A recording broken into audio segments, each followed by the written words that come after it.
Hi everyone, I hope you're having a nice February so far, and your weather's getting a little bit nicer out like ours.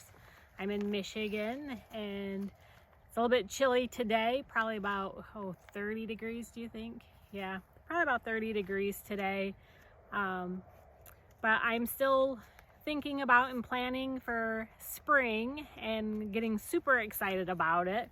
And I'm going to do something a little bit different this year than I have done at all. This year I plan to try a seeded garden.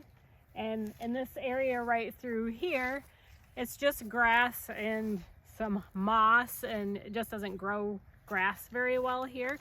So we've decided to try and rototiller this up and do a seed garden, which I have not done. I've not planted any perennials or annuals by seed. At this point, I've planted lots of plants and hydrangeas and perennials and annuals that were already pre-seeded in little pots. But this year, I am going to try to do this by seed myself. I've got lots of annuals and perennials that I'm gonna try. And we're kicking around some different ideas on what we want to do with the bed that we're going to create.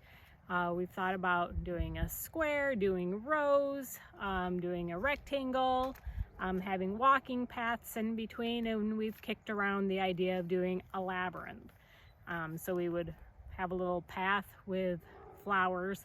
I just get a little bit concerned about whether or not my seeds will grow because I've never done this before. So I'm a little bit nervous about how this is going to work out. I've been doing a lot of research and watching all of my fellow YouTubers out there on how they've started cutting gardens, and I see a lot of you out there put down fabric first, so thank you for all the advice that I'm getting from all of you out there.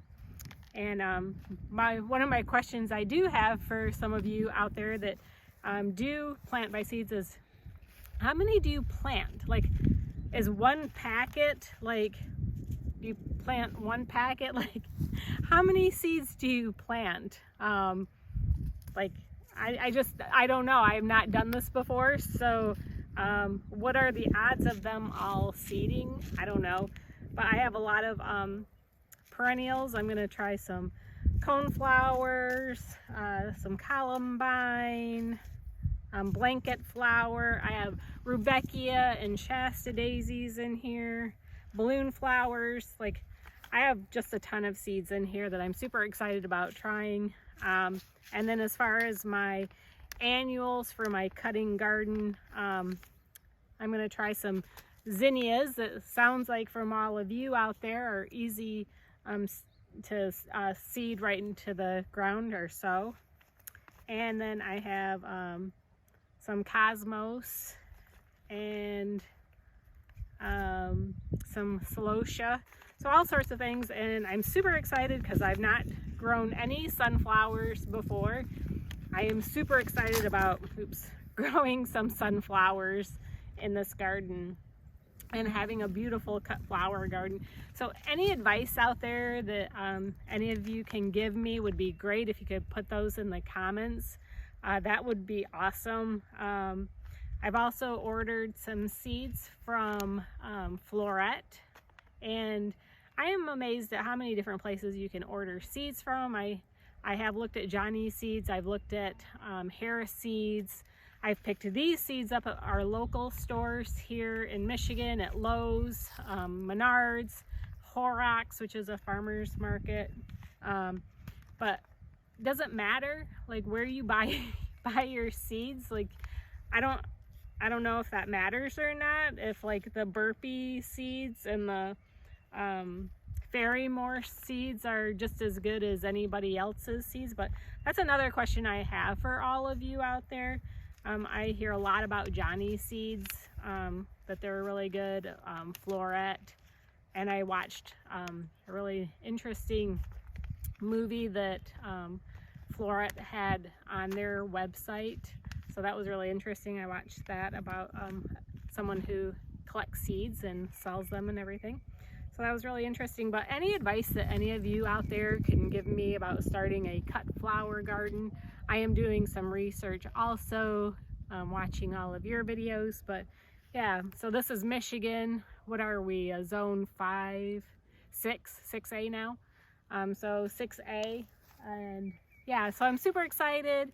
We're going to be rototillering this up with our little handy dandy rototiller here. Yeah, it's going to take a while. Again, like, how big should we make our garden?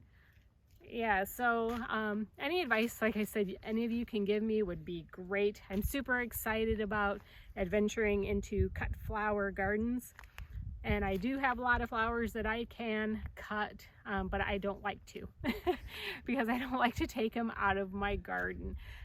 So that's why, one of the reasons why I wanted to create a cut flower garden, because I wanted a garden that I can actually come out and cut from and make bouquets of flowers. So anyway, I hope you are as excited about this garden as I am, and hopefully maybe later this summer, if everything goes well, I might be cutting them and sharing them with people. So anyway, thanks again for watching Heather's Michigan Garden, and I'll keep you up to date on how this goes.